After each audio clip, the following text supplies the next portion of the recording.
Salut à tous, bienvenue dans Playoff. C'est la dernière émission de la saison consacrée au basket féminin. La Ligue féminine de basket à Bourges a été titrée 3-0 contre l'Asvel.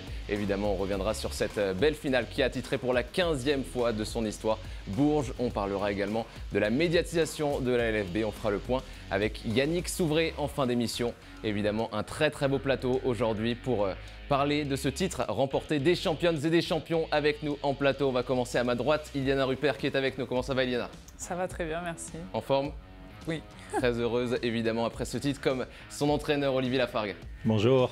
Enchanté Olivier, évidemment, deuxième fois pour vous. C'est la première en plateau, mais la deuxième fois dans cette émission. Sarah Michel est avec nous également. Bonjour.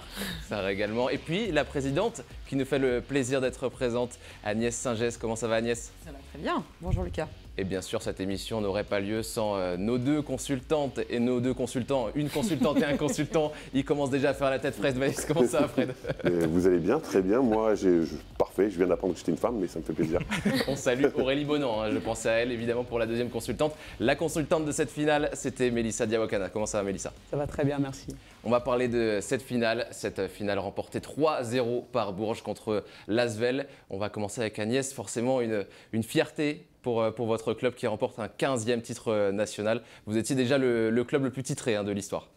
C'est une grande fierté, bien évidemment, avoir ce 15e titre à la maison, avec le rapporter, parce qu'effectivement c'était à Lyon, et une grande fierté pour tout le travail qui a été accompli par l'équipe, le staff, et puis de continuer de pouvoir mettre en avant le palmarès du Tango Bourges Basket. Au final, ça fait trois finales sur la saison, 2 remportées. C'est un beau petit bilan, le doublé? C'est un excellent bilan. C'est pas un petit, c'est un excellent bilan, bien sûr. Finaliste même Coupe de France, et pour moi, je le vois du côté positif. Donc non, c'est une excellente année. Et au final, vous aurez joué tous les matchs en 3, Olivier, en quart, en demi et en finale. C'était le compte est bon, quoi. 3 matchs. Oui, je ne sais pas si les filles ont fait exprès, mais bon, c'était comme ça. On fait 52 matchs dans l'année, ce qui est énorme. Donc il a fallu les faire, et elles l'ont très bien fait tout au long de l'année. Vous diriez que c'est la finale parfaite que vous avez réalisée ou pas? Ouais, je ne sais pas si c'est la finale parfaite, mais en tout cas, on était costaud dans ce qu'on a produit, dans ce qu'on voulait faire. Donc ça, c'était plutôt bien. Le plan de jeu sur l'aspect défensif était bien. Elles l'ont réalisé de manière parfaite. Et puis après, derrière, voilà, chaque match a son histoire. Fred, vous avez commenté avec moi ce magnifique match 3 notamment, où elles vont chercher le titre. Alors ce magnifique match 3, je ne sais pas si sur la première mi-temps on peut dire magnifique match. Ce match tendu. Ce match tendu, et nous ça nous a plu, parce que forcément il y avait un peu d'équipe en face qui jouait, parce que c'est vrai que c'était compliqué jusque-là, on avait l'impression qu'il y avait une domination de Bourges. Donc j'avoue que ça nous a fait plaisir de voir qu'à la mi-temps c'était un peu serré. Sur la série, elles vous ont impressionné ou pas, les filles de Bourges? Alors l'équipe de Bourges m'a impressionné, parce que c'est vrai que chaque fois qu'il y a une joueuse qui passait un peu à travers, et encore un peu, mais il y avait quelqu'un d'autre qui prenait le relais. On a Yacoubou qui a été très forte au début, puis c'est toi, il y en a qui est un peu monté, et à la fin c'est Man qui même si elle n'est pas très douée au shoot sur la première mi-temps, elle est bien meilleure sur la deuxième, et elle met les shoots qui comptent. Donc c'est ça, c'est cette force collective qui est impressionnante. Et Sarah, je crois que c'est ce que tu disais justement, c'est une vraie force collective. Et on a eu l'impression de voir une force collective affronter ces individualités. Vous avez lancé, Iliana, je vais peut-être commencer là-dessus, le 3-0. On a parlé de sweep encaissé par l'Asvel. Vous vous attendiez à vivre ce sweep, vous, dans le bon côté? C'est vrai que mentalement, on se prépare plus sur une longue série pour être sûr que voilà, les gens me suivent. Mais après, c'est vrai que quand on a vu le premier match, ensuite le deuxième, c'est vrai que quand on part à Lyon en étant à 2-0, voilà, on se dit que si on fait bien les choses, ça peut aller très vite. Donc on avait vraiment cet objectif de le faire en 3 matchs, et donc c'est ce qu'on a fait, et on est très contente. Avec un plan de jeu parfaitement réussi. On en parlait dans l'émission précédente avant de lancer cette finale, de savoir bien stopper les créatrices, notamment Julie Allemand et Marine Johannes. Vous avez su le faire de la meilleure des façons, Sarah? Oui, on avait un plan de jeu, comme disait Olive, on a essayé de contenir ces joueuses-là. On sait que ce sont elles qui peuvent relancer le match, qui peuvent créer du jeu pour les autres. Et voilà, l'objectif, c'était de les contenir les deux. Et ensuite, voilà, essayer de limiter les autres aussi. Mais on est resté dans les clous sur ce point-là. Ça vous a impressionné, Mélissa, de voir ces joueuses quand même réputées très solides offensivement? On les avait vues en quart de finale. En demi-finale, on voit Julie Allemand et Marine Johannes qui n'ont pas récité le basket qu'on a l'habitude de voir. Alors, sur ça, moi, je dirais pas été surprise du tout, parce que c'est Bourges. À un moment donné, il faut lui Le rouleau donner, compresseur de Bourges. Est-ce que c'est rouleau? Non, c'est Bourges. Bourges a une identité depuis quelques années, enfin, j'ai envie de dire plusieurs années. Et ce qui s'est passé, c'est que moi, je soulignerais les saisons difficiles qu'elles ont pu avoir, notamment en échappant à l'Euroleague. Elles ont dû avoir l'Eurocup. C'était une des premières fois qu'on voyait Bourges, après tant d'années, jouer en Eurocup. Donc elles ont été le chercher, elles ont été championnes. On reçoit des grosses équipes à domicile, mais elles assument. Elles vont chercher leur place en Euroleague légitimement. Et aujourd'hui, ce qu'on voit, pour moi, c'est Bourges. On ne peut pas dire autre chose que c'est Bourges, parce que c'est des un grand coach aussi. Ouais, même s'il est là, ça me fait un peu de la peine de faire des compliments à quelqu'un. Vous savez, je déteste. Mais concrètement, elles ont un grand coach. Ça vous a plu, hein. Le coaching, la Fargue, on en a beaucoup parlé. En fait, moi, ce qui m'impressionne, encore une fois, c'est d'arriver à maintenir sur pression toute l'équipe. Pouvoir jouer de façon aussi fluide en attaque. Alors encore une fois, je mets de côté la première mi-temps du match 3, mais cette fluidité en attaque, défensivement, un mur, vraiment un cadenas impossible de passer. Moi, j'étais vraiment très impressionné. Et moi, j'attends le 4e titre de coach de l'année. Mélissa ? On a souligné beaucoup de choses, parce que non seulement quand on est sur le côté et qu'on voit vraiment ce qui se passe, on a encore un autre regard, parce qu'en général... ça, c'est ce qu'elle croit. En fait, pendant le match, elle était bord terrain. Elle était derrière. Elle était en train de châtier avec des gens, et de temps en temps, elle disait « Oui, je viens de voir qu'on disait des trucs. » Ça, c'est ce qu'il dit, mais c'est parce qu'il n'a pas ce talent-là de pouvoir faire deux choses à la fois. Ah, mais je suis vous aviez l'œil. Qu'est-ce que vous avez vu, Mélissa, derrière le banc ? Ce que je vois derrière, c'est que dans le championnat, on a beaucoup d'équipes, et dans les grosses équipes en général, elles sont étoffées avec 10 joueuses, mais 10 joueuses qui peuvent, entre guillemets, jouer dans un 5 majeur dans n'importe quelle équipe. Aujourd'hui, quand on regarde ce qui se passe dans la rotation de Bourges, ça veut dire on a Sarah Michel qui est là, qui va rentrer dans le match, qui va commencer, et le coach va faire un changement derrière directement avec Gopo. Mais ce qui est étonnant là-dedans, c'est de voir la cohésion, c'est de voir que y en a une qui va sortir et va supporter celle qui va rentrer. Elles font pas la gueule, c'est un bloc. Ça veut dire qu'on l'a vu à l'échauffement, quand elles sont en train de s'échauffer, on avait l'impression qu'il y avait Bourges dans une zone.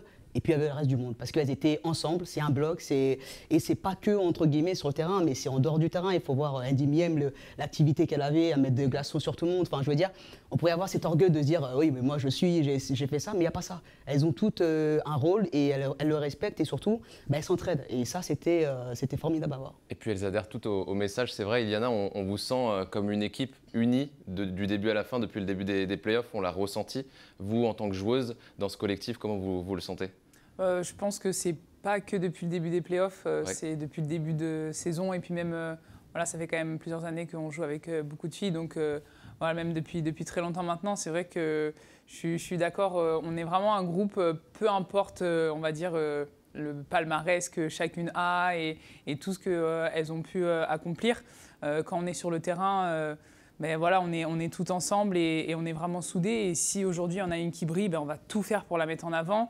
Et à l'inverse, si aujourd'hui on est moins dedans, mais que c'est une autre fille, on va aller la chercher. Donc je pense que ça, c'est vraiment une force. Et on est heureuse quand c'est une de nos coéquipières qui fait des belles choses. Et je pense que c'est pas donné à toutes les équipes. Et nous, on a vraiment ça. Et c'est une vraie force. Iliana, par rapport à ça, justement, moi je pense que c'est une preuve d'intelligence des filles qui jouent, des joueuses, évidemment, mais aussi une gestion.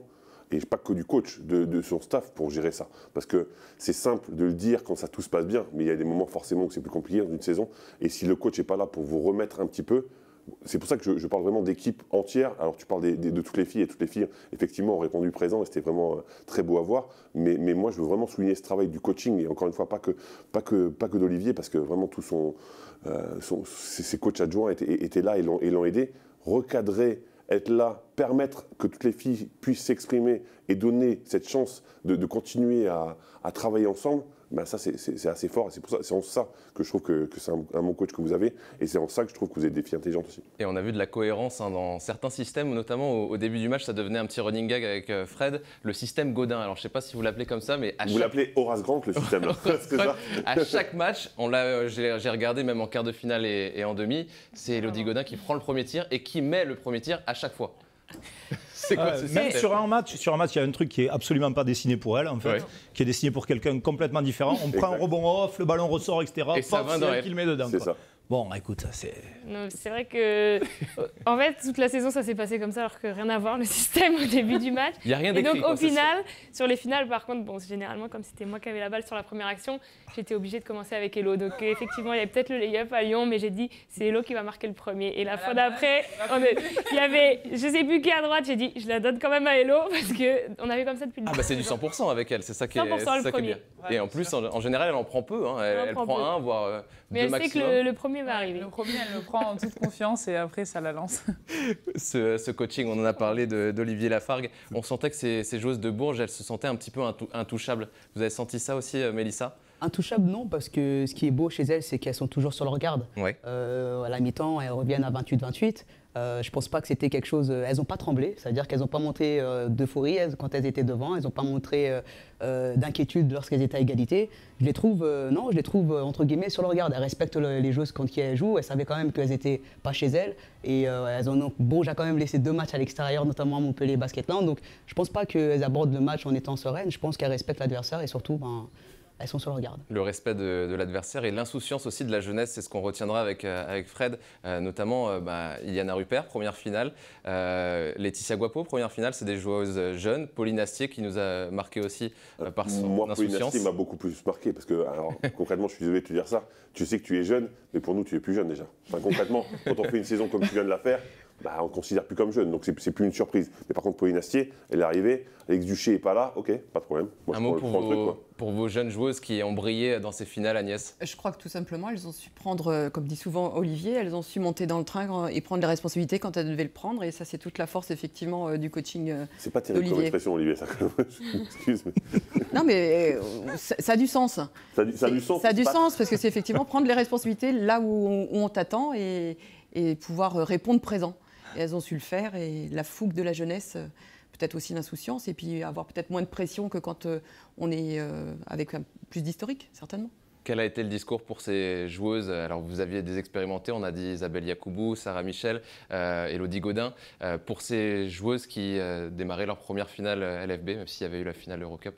Non, mais justement, l'idée, c'est pas de faire de cet épisode quelque chose d'extraordinaire. Il faut que, si tu veux qu'elle soit relâchée, il ne faut pas en faire un truc qui est stressant, quoi. Il faut juste dire que ce qu'on attend de toi, c'est ce que tu fais depuis tout le temps. J'attends pas moins d'elle sur le 10e match de Ligue féminine que je n'en attends à la fin. Et je ne veux pas lui rajouter du stress parce que c'est la finale. Je veux juste qu'elle reste fluide comme elle l'a été et qu'elle essaie de bien faire les choses. Et voilà, et avant...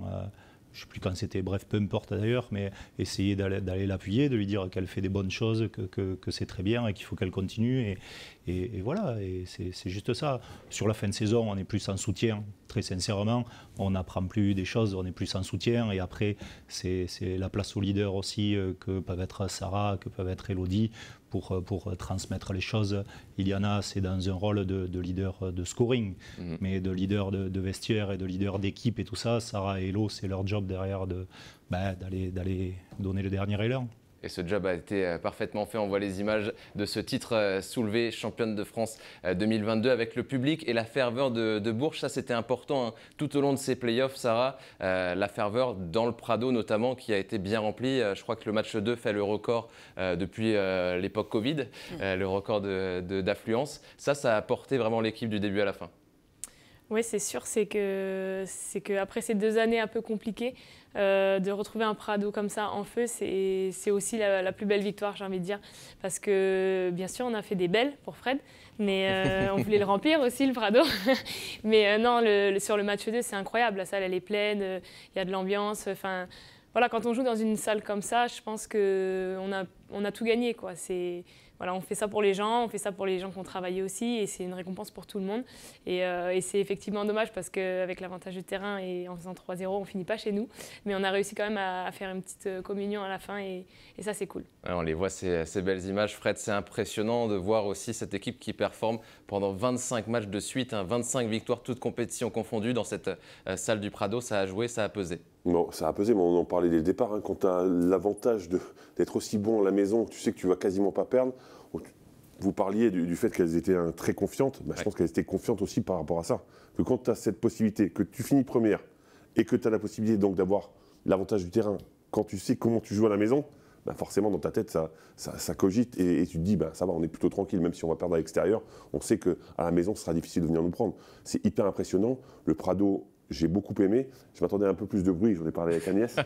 mais je suis persuadé que déjà sur le match 2, c'était beaucoup mieux. J'espère que le public va continuer à venir parce que le spectacle proposé par Bourges Basket, c'est intéressant. Donc je les invite à venir au Prado. C'était un record, c'est ça le match 2, Agnès, la finale 4850 spectateurs, donc oui, c'était notre record d'affluence sur la saison.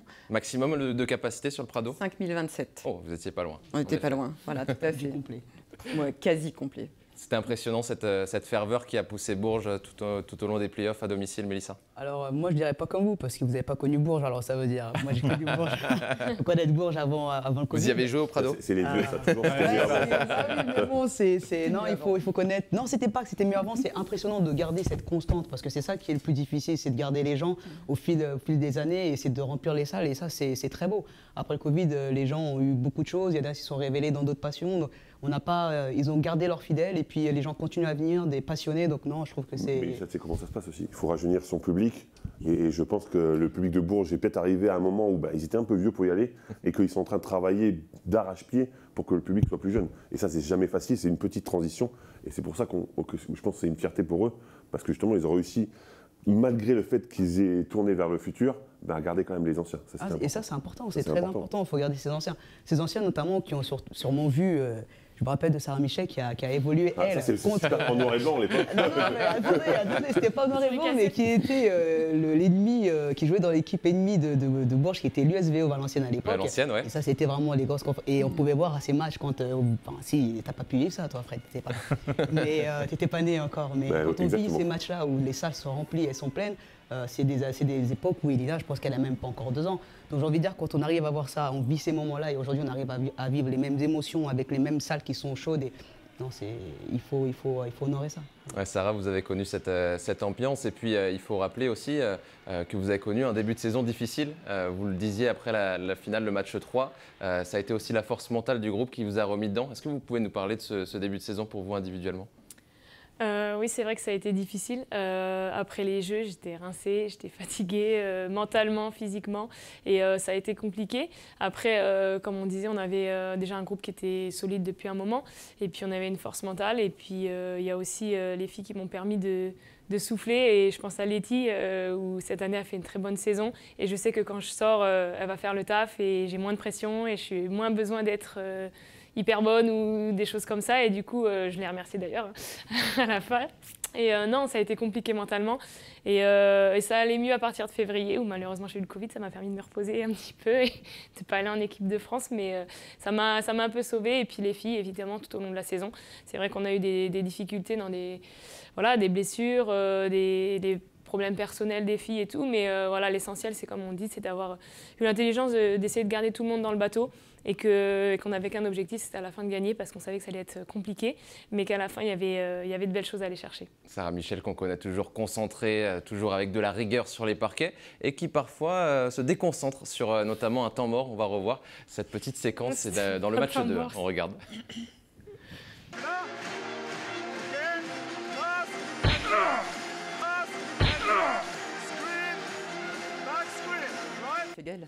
Chris Stedman qui a pas dû... Enfin, elle en rigolait. Non, on était morts de rire, mais je sais pas si Olive avait vu parce qu'il rigolait, parce que je rigolais, mais je sais que Virginie m'avait vu. Et puis ça m'était arrivé à Landerneau avec Alix, j'avais balancé une bouteille aussi dans la tête.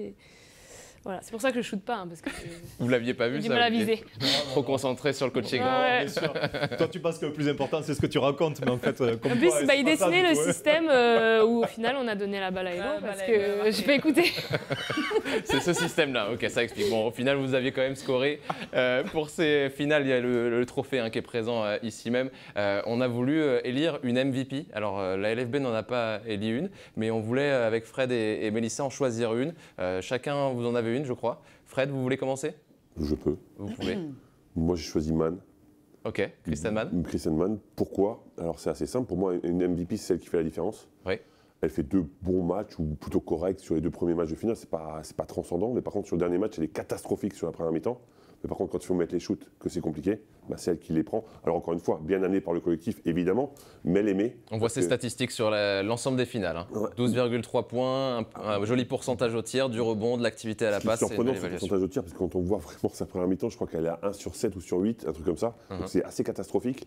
Et cette force mentale, ce collectif, les filles qui la soutiennent, qui la trouvent dans les bons moments, bah, je me dis que c'est elle qui a fait la différence sur la fin, ou quasiment. Donc c'est pour ça que je lui mets ce point de MVP, mais Elle de Brink méritait aussi. Enfin, moi, il y en a plein d'autres. Yakubu aussi, sur ce qu'elle a proposé. Il fallait en choisir une. Ouais, je trouve que voilà, elle était contente en plus de mettre celui-là, ça lui a fait du bien, et à vous aussi. Ouais. Donc voilà, pour la récompenser, en plus elle chante tellement bien, c'est la seule qui chante mieux que moi, donc je la respecte pour ça. Et elle met 10 points. C'était d'abord ça. C'est surtout ça, en fait. Et elle met 10 points dans le 4e quart de ce match 3 qui a fait la bascule aussi. Hein. Kristen Mann à 80% au tir à ce moment-là. Exactement. Et c'est son premier titre en 10 saisons de LFB, donc ça c'est un bel accomplissement pour Kristen Mann, un bel accomplissement aussi pour Isabelle Yakubu, je crois. Oui, qui MVP pour Mélissa. Qui est ma MVP parce que, comme on dit, on aurait pu choisir parmi chacune d'elles parce qu'au final, c'est un collectif qui gagne parce qu'elles ont à chaque fois un moment donné où il y en a une qui brille, qui va prendre le relais. Quand il y en a une qui est un peu moins, qui est moins forte, il y en a une qui va prendre. On pourrait parler aussi à la fin du match. Elodie Godin, on en a parlé aussi parce que tout le taf qu'elle fait, 100 mètres de points justement, mais elle fait tout un taf aussi qui aurait mérité. Chaque joueuse apporte quelque chose de bien précis et il y a des moments bien importants du match. Donc, 14 points de moyenne pour Isabelle Yakubu. Parce que sur les 3 matchs, je pense que les 2 premiers matchs, et si elle n'est pas là à l'intérieur, je pense que le match il change un petit peu parce qu'Alexander elle a beaucoup plus d'espace, elle peut beaucoup plus jouer. Donc ça va empêcher, entre guillemets, ça change tout l'aspect du jeu parce qu'il faut se concentrer sur d'autres joueuses. Et le fait que Yakubu ait pu être là, je pense qu'elle a eu un impact incroyable. Ça a éteint Alexander. Une fois qu'Alexander a été éteinte, je pense que toutes les joueuses de Bourges derrière ont pu faire le rouleau compresseur. Il y en a une qui va répondre ici, elles étaient intenables. Et je pense que sur ces 3 matchs, alors oui, le dernier match, elle n'est pas forcément dans le scoring, mais je pense qu'elle met quand même 10 points. Donc elle est à 3 matchs au-dessus des 10 points. Elle impacte physiquement à l'intérieur, on a du mal à la tenir. Moi, je lui donne le titre. Que je donnerais à n'importe qui, parce qu'il faut choisir. Il y en a beaucoup, il y en a beaucoup des il faut se mouiller, il faut se mouiller. C'est votre rôle de consultant. Je le dis, parce que je pense vraiment, c'est incroyable. On voit le sourire d'Isabelle Yakubu qui avait mis, on le rappelle, 23 points dans le match 1, un jour de fête des mères. Hein. Ça, c'était un beau moment, Olivier, pour votre joueuse. Ouais, c'était un beau moment. Et puis bon, on sait que Isa, elle arrive, on sait qu'elle terminait son contrat là, et elle voulait absolument être performante sur ses finales. Donc c'est ce qu'elle a fait, c'est ce qu'elle a été, et on ne peut que la féliciter. Ça a été super. Elle voulait dominer Alexander qui arrive l'année prochaine, c'est ça? Elle voulait dominer parce qu'elle veut dominer et parce que c'est Isa et qu'elle sait que. Juste pour taquiner. On en parlera. Elle mérite ça, elle le mérite parce que quand elle arrive, elle revient en France. Elle a, je pense, 2 saisons où elle joue pas du tout. Elle est sur le côté. Je pense que c'est très difficile de revenir après ça et de se dire qu'on va pouvoir performer, elle fait un gros travail physique à côté. Enfin, je veux dire, elle a investi, elle a été patiente. Je veux dire, même au début de saison, elle n'a pas beaucoup de temps de jeu parce qu'il faut la gérer. Je pense que mentalement, quand on est joueuse, c'est pas évident d'avoir un collectif qui fonctionne déjà et puis d'arriver de se dire que on est là, on n'est pas là, on est parfois. Et il faut l'intégrer. Et tu as les filles qui l'ont intégré, tu as le coach qui l'a intégré. Et quand il a fallu que ça soit son moment, je trouve que c'est très fort. C'est très fort ce qui s'est passé. Une belle réussite après tant d'épreuves qu'elle a traversées. Justement, elle nous le disait à l'issue de ce match, elle prend ce titre un petit peu égoïstement. On l'écoute. Ouais, je pense que mes coéquipières, le public de Bourges ne m'en voudra pas si celui-là, je le prends égoïstement pour moi, pour récompenser les efforts qui ont été faits pendant 3 ans, les souffrances, les épreuves. Et je le prends égoïstement ce soir pour moi, pour ma famille, pour ceux que j'aime, pour mon compagnon qui a toujours été là, mes enfants. Et voilà, je le prends vraiment égoïstement, mais on le partagera avec grand plaisir. Et oui, celui-là, il a été souffert, mais c'est les plus belles. Ouais, grosse émotion pour Isabelle Yakubu. Iliana, vous comprenez les mots d'Isabelle? Oui, tout à fait. C'est vrai que je suis vraiment très contente pour elle parce que ça n'a pas été une saison facile, mais même les saisons passées, voilà, on sait qu'elle travaillait dur à chaque fois pour revenir et elle avait vraiment à cœur d'être performante, mais surtout d'être performante pour l'équipe et pour ensuite aller chercher des titres. Et voilà, elle n'était pas présente sur l'Eurocup et je pense qu'elle avait vraiment énormément à cœur de faire le boulot sur les finales et ce qu'elle a fait. Et voilà, elle nous a aidés maintes et maintes fois et je suis vraiment contente que voilà, ce soit sa petite récompense, on va dire, de l'année. Pour toutes ces épreuves aussi qu'elle a traversées, Sarah, vous qui la connaissez très très bien, c'est un gros accomplissement qu'elle vit là, à Bourges. Oui, c'est une récompense sur ces 3 années parce qu'elle voulait venir à Bourges et elle voulait gagner des titres. Voilà. Effectivement, elle a eu une première saison assez compliquée. Puis après, voilà, il y a eu plein de choses de haut et de bas. Mais après, Isa, c'est quelqu'un c'est une machine. C'est-à-dire que peu importe ce qui va arriver, à un moment donné, sur les gros matchs ou sur les matchs importants, on sait qu'elle va être là. Enfin, moi, je sais que j'avais pas de doute sur la finale, qu'elle serait là, qu'elle serait présente, parce que c'est quelqu'un qui a envie de bien faire, qui a envie de faire plaisir aux gens et de se faire plaisir aussi à elle. Et donc voilà, on a su aussi s'adapter et la trouver quand elle était bien, la trouver, la gaver de ballons. Je pense au match 2, j'ai l'impression qu'on a fait un clinique, rentrer la balle à droite, rentrer la balle à gauche, rentrer en haut, en bas. Et non, et voilà. Et puis après, voilà, elle a des mains incroyables, c'est une force de la nature. Donc elle nous a énormément apporté et je suis contente pour elle parce qu'à Bourges, elle voulait gagner un titre et championnat de France et c'est ce qu'elle a fait. Et la joie pour toute l'équipe. On va parler de Lyon d'abord. Non, juste Ndimiam aussi, qui a une saison galère. Il y a beaucoup d'interventions. Un dernier mot. Une petite minute, Mélissa. Il faut souligner le management qui a été fait autour d'Isabelle parce que ce n'est pas quelque chose qu'on voit particulièrement souvent dans le milieu pro, où on a une joueuse qu'on signe au début, dont on attend beaucoup d'elle, et qui n'est pas présente directement. Alors on a souvent tendance à couper les joueuses, la plupart du temps, parce que c'est aussi derrière ça, derrière le championnat, il y a un business qui roule, il y a des choses qui se font. Et ils ont décidé de la garder. Alors moi je dis chapeau pour ça. Parce que, Agnès, non, vraiment, vous l'avez gardée. Chapeau, le coach aussi, parce que c'est pas évident d'avoir dans sa rotation une pièce maîtresse. Et on le voit beaucoup, il y a des équipes qui vont se séparer de la joueuse parce qu'ils n'ont pas réussi pendant une année à répondre. Parce qu'une année c'est long, une saison c'est long, c'est une place qu'on détient, qu'on ne peut pas prendre pour quelqu'un d'autre, il faut assumer ça. Et je trouve que dans le management, ça a été... il faut le souligner, parce que on voit beaucoup de choses. Un petit mot là-dessus, Agnès, pour conclure. Non, mais je crois qu'effectivement, par rapport à Isabelle, première saison, elle revient avec beaucoup d'efforts et beaucoup d'abnégation. Le Covid arrive derrière, donc c'est la saison qui s'arrête. Elle revient de nouveau pour la deuxième saison, avec effectivement, comme disait tout à l'heure Sarah, des hauts, des bas personnels. Et on a essayé de l'accompagner le mieux qu'on pouvait par rapport à sa vie, par rapport à tout ça. Et puis... je crois qu'elle a mis à cœur d'arriver à la finalité et comme le disaient les filles tout à l'heure, elle avait à cœur effectivement de partir la tête haute et avec ce titre en finalité. Elle qui rejoindra Tarbes la saison prochaine du côté de la Ligue féminine. Elle retrouvera le club qu'il a découvert à l'époque, à ses grands débuts, Isabelle Yacoubou. On va parler de Lyon maintenant. Lyon qui s'est incliné, le sweep pour l'Asvel. Et oui, c'est une surprise ou pas, Fred, du coup? Une surprise pour l'Asvel? Alors concrètement, pour moi, c'est une surprise un peu. Ah bon? Parce que quand on voit l'équipe de l'Asvel, quand on voit les joueuses, j'ai des mauvaises langues qui parlent à côté de moi, je ne sais pas qui c'est. Mais c'est vrai que sur le papier, c'est quand même une très belle équipe. On peut dire ce qu'on veut, c'est une très belle équipe. La mayonnaise n'a pas pris, on en parlait tout à l'heure, la mayonnaise n'a pas pris. Mais on avait cru voir des soubresauts un petit peu sur les quarts et sur les demi.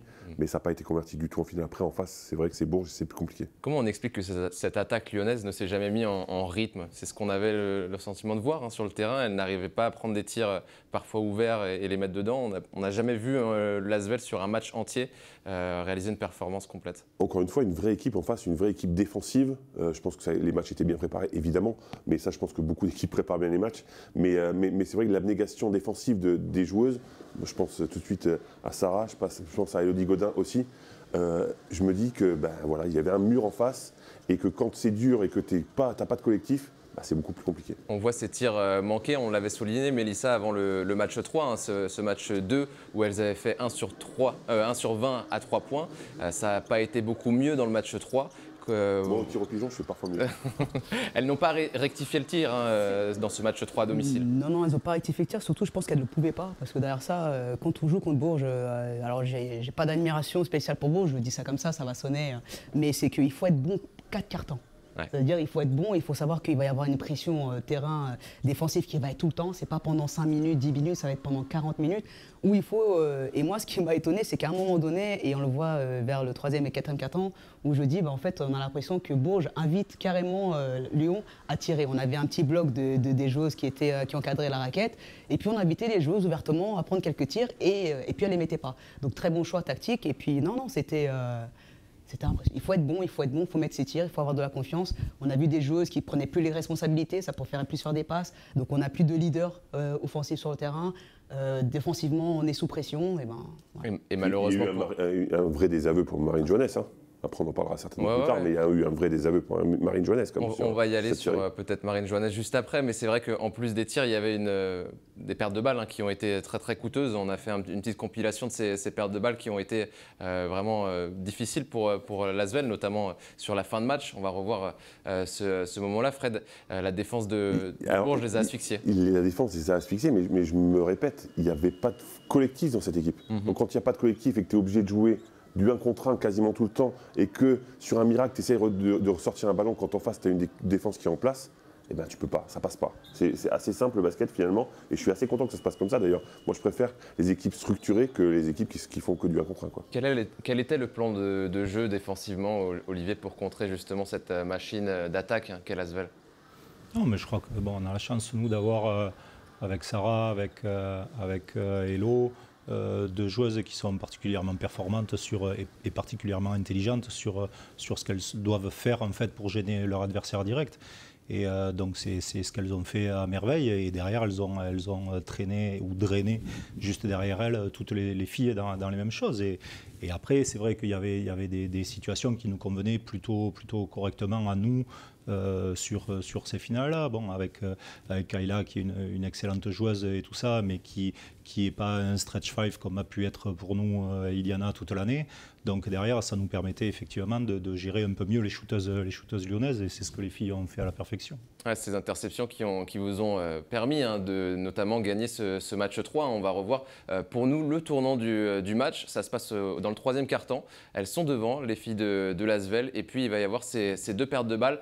Alors si on peut la regarder en condition du direct, voilà celle-ci, Elena Siak qui donne le ballon dans les mains de Julie Allemand. Perte de balle, l'Asvel est à plus 3 il me semble. Il va y avoir un panier à 2 points pour Bourges, 41-40. Une nouvelle perte de balle, c'est Elodie Godin qui monte loin de son cercle, qui va chercher ça, et c'est une balle perdue.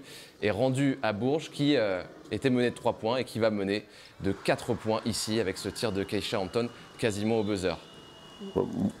Honnêtement, oui, mais c'est dans ces moments qu'on se rend compte qu'une équipe, c'est plus important que des collectifs. Et je me répète, je suis désolé, c'est un peu chiant que je dise toujours les mêmes mots, mais c'est exactement ce que j'ai vu. À ce moment-là, quand c'est compliqué, quand c'est chaud, tu sais que tu as une équipe en face, tu sais que tu as un rouleau compresseur, tu sais que tu vas trouver une fille qui sera bien.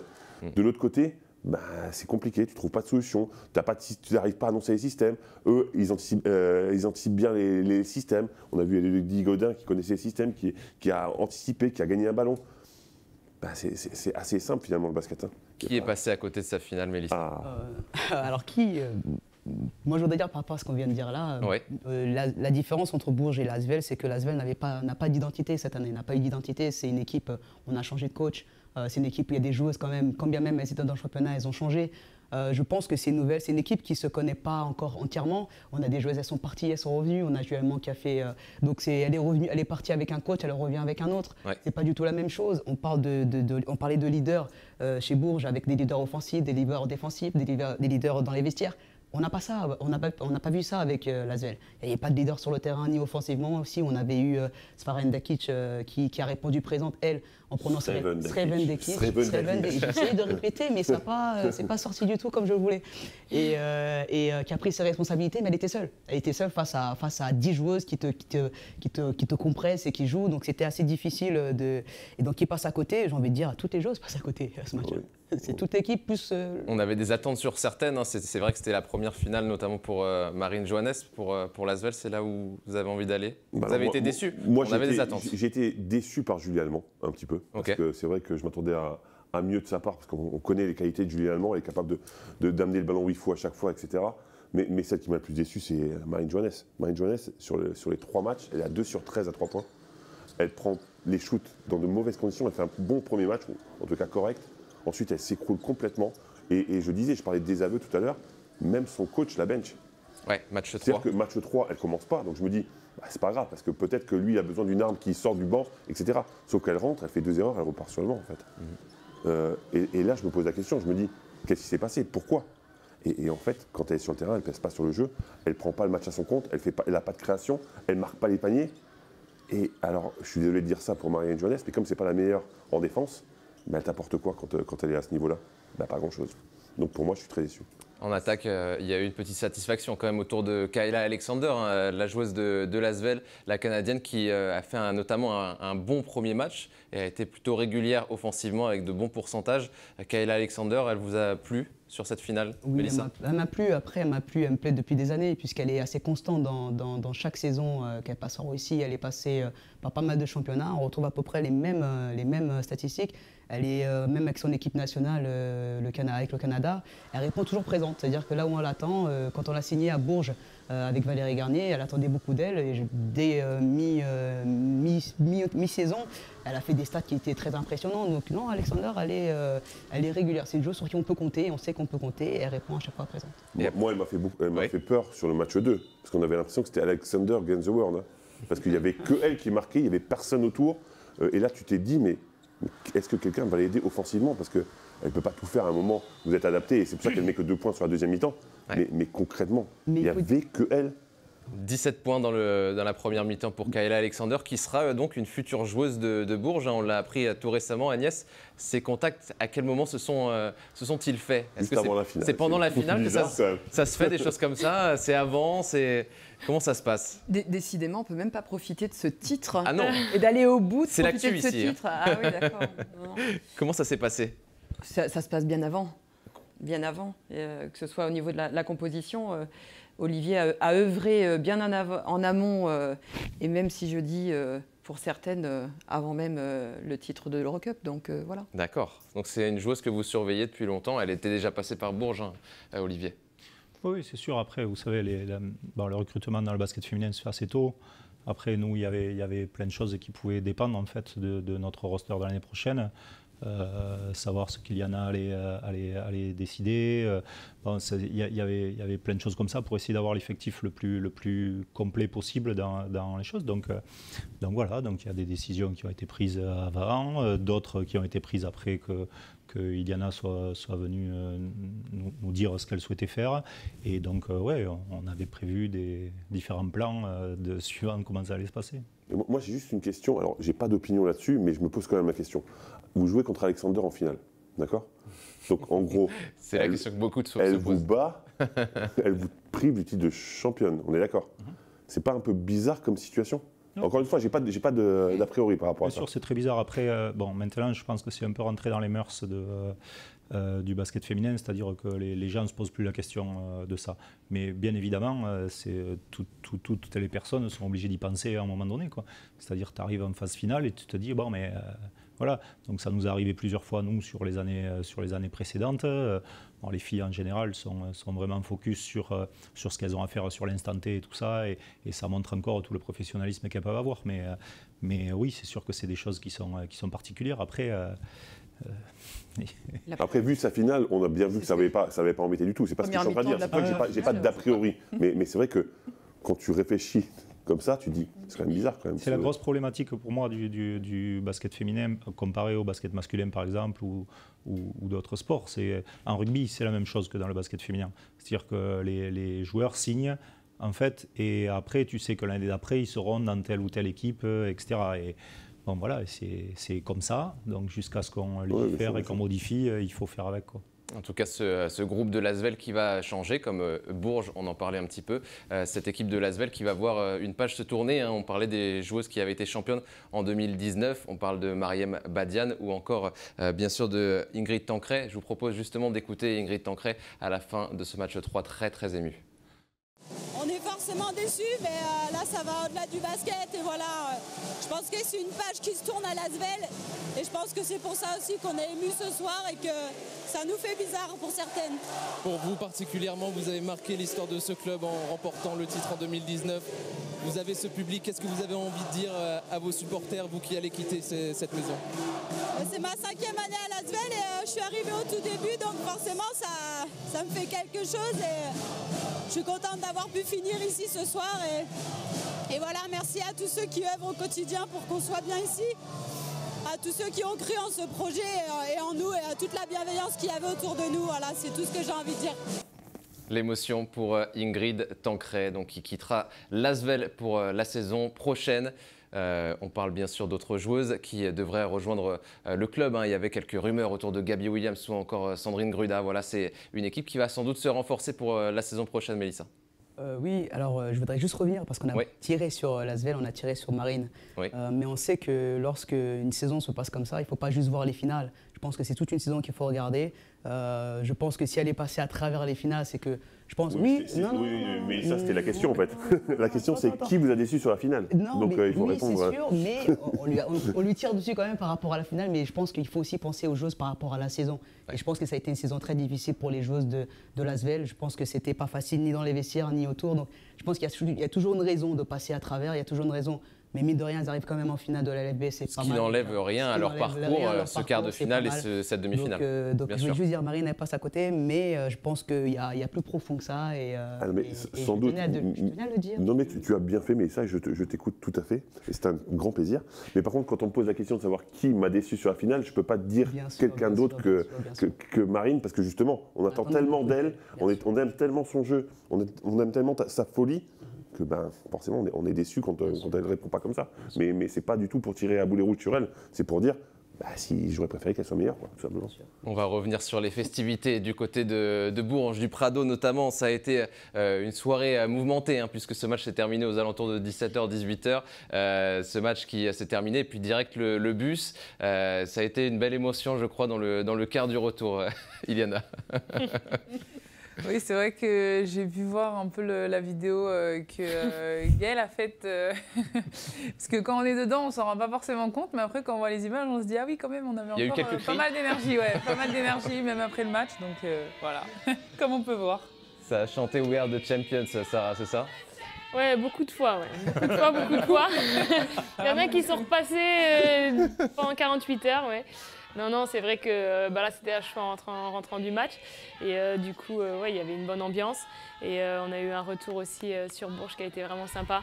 Le soir même, le lendemain et le surlendemain. Donc on a fait la fête quelques jours, mais on en a bien profité parce qu'il n'a pas été facile à aller chercher celui-là. Donc on en profite. Il paraît que vous avez même été, pendant qu'on voit les images de joie absolue là, il paraît que vous avez même été escorté par la gendarmerie. C'est vrai ça ou pas ? Olivier.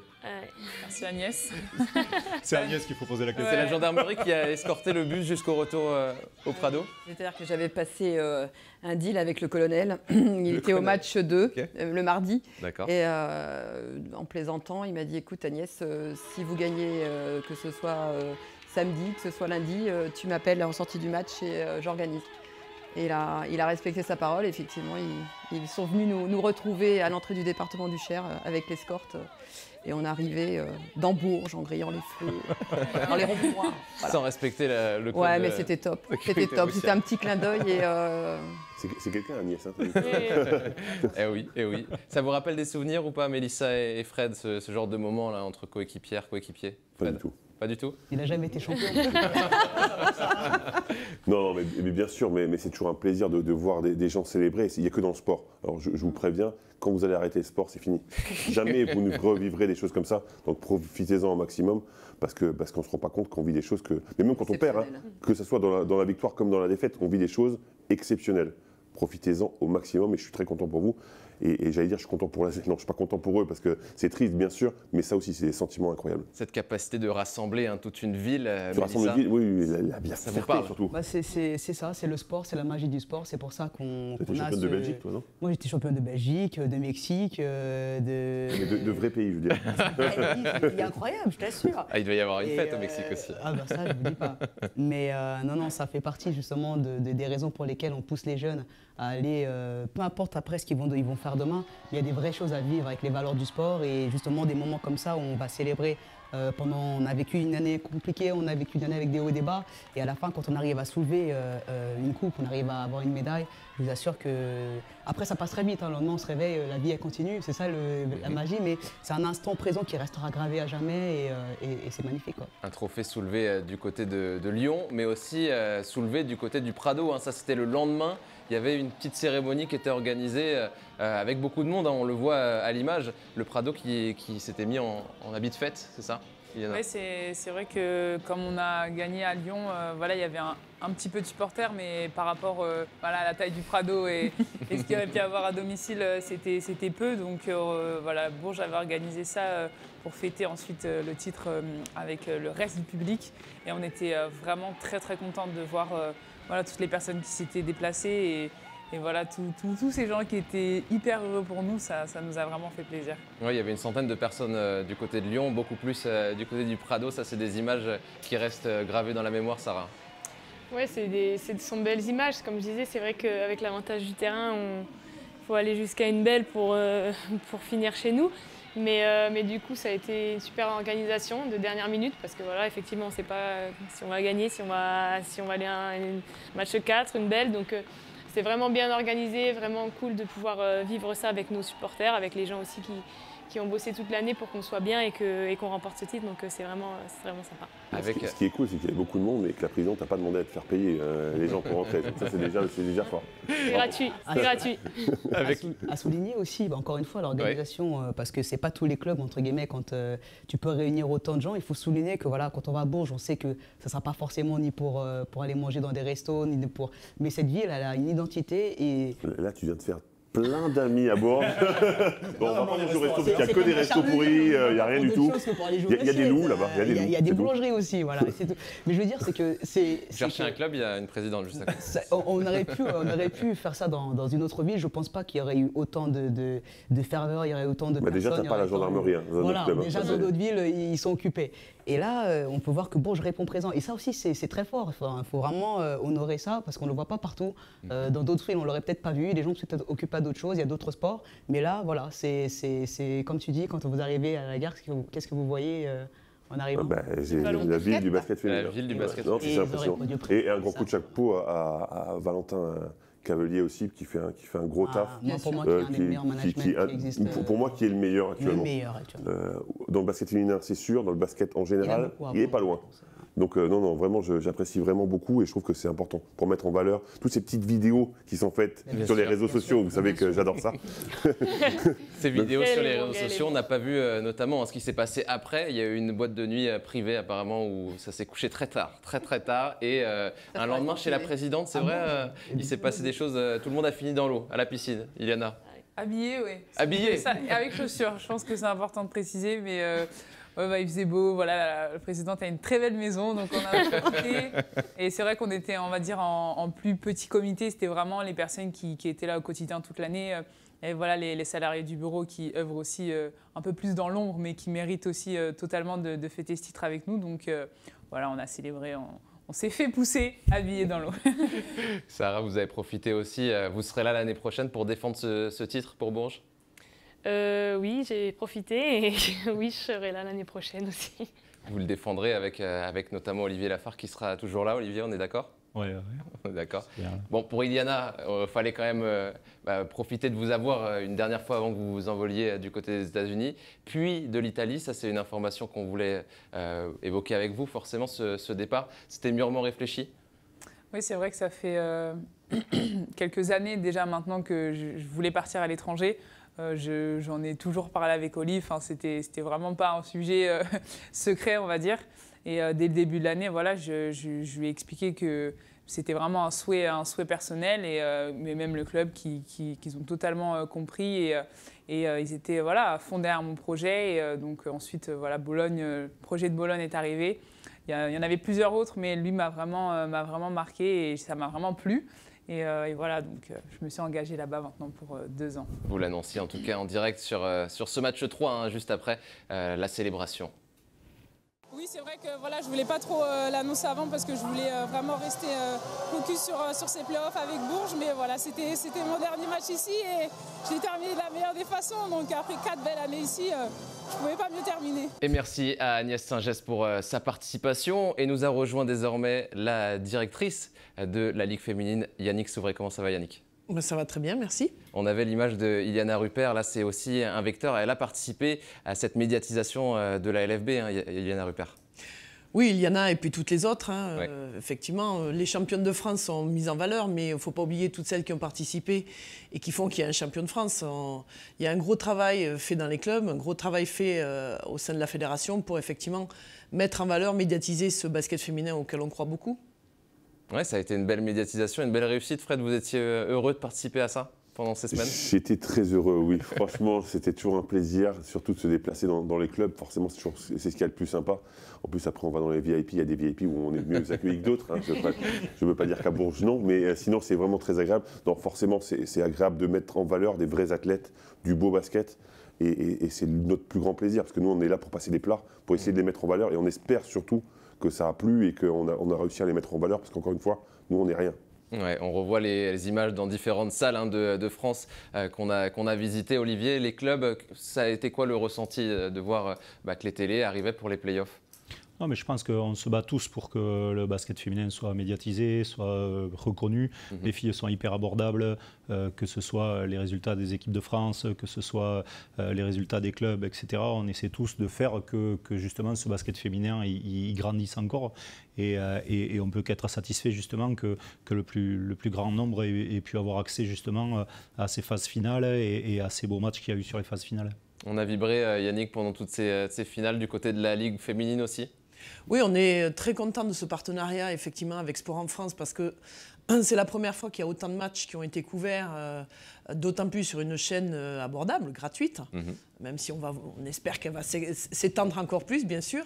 Sans oublier la chaîne YouTube de la Ligue féminine, qui a un nombre conséquent de vues, puisque sur les finales, c'est 25 000 vues à chaque match.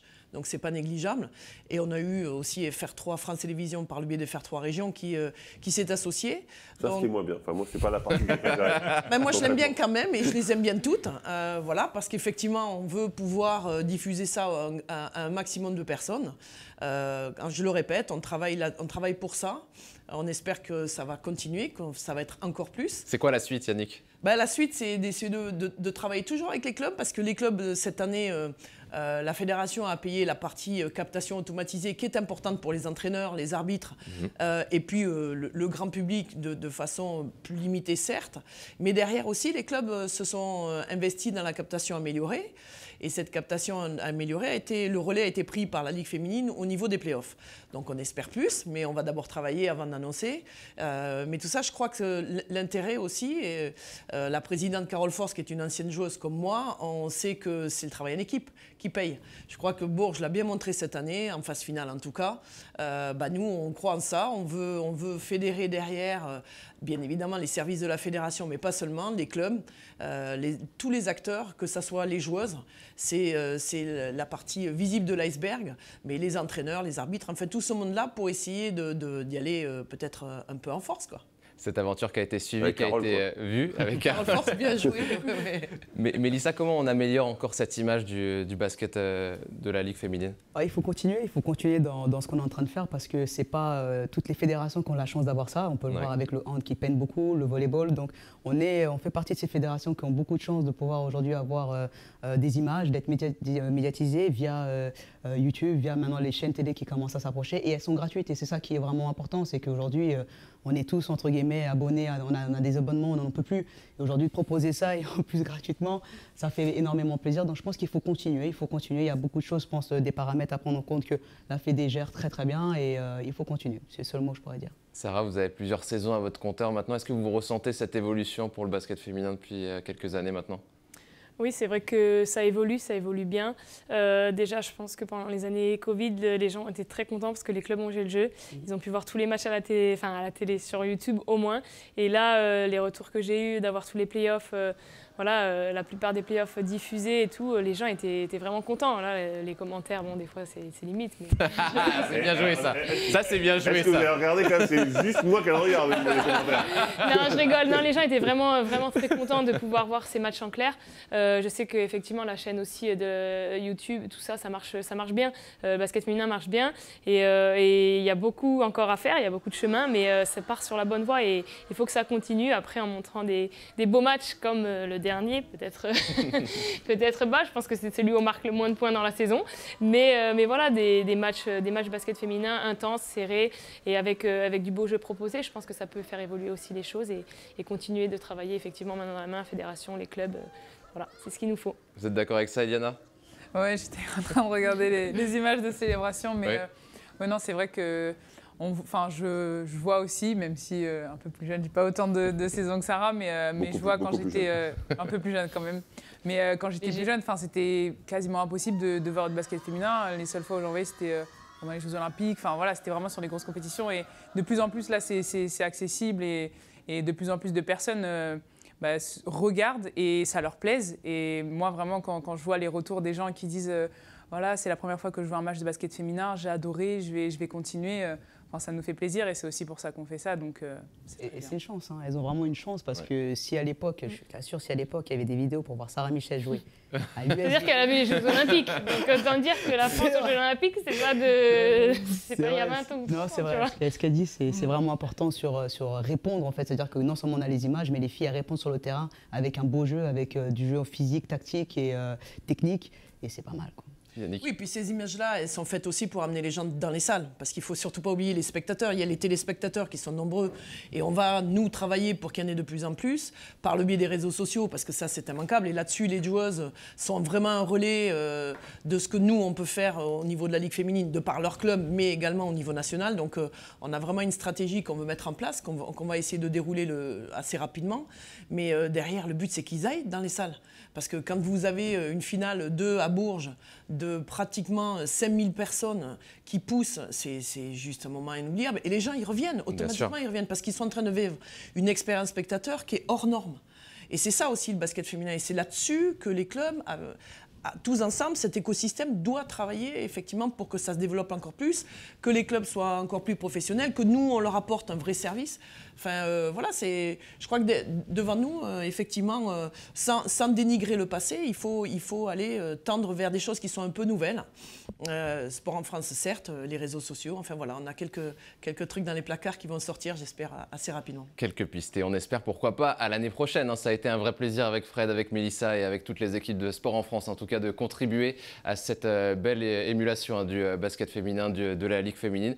Pourquoi pas, à l'année prochaine. On va vous remercier d'être passé, Iliana Ruppert. Merci beaucoup. Merci à vous. Merci aussi, Olivier. Merci à vous et merci beaucoup pour la médiatisation et ce que vous avez fait pour le basket féminin. Pareil pour Sarah, à bientôt. Oui, merci pour tout ce que vous avez fait.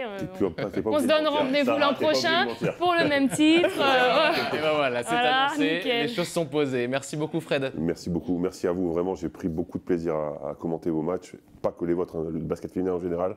Merci beaucoup. Et merci à Mélissa aussi d'être passée pour ces finales. À bientôt, Mélissa. À bientôt, merci beaucoup. Merci beaucoup, Yannick. Moi, j'en profite pour effectivement vous remercier tous les trois, parce que je crois que ce que vous avez fait passer, c'est aussi votre amour du basket féminin.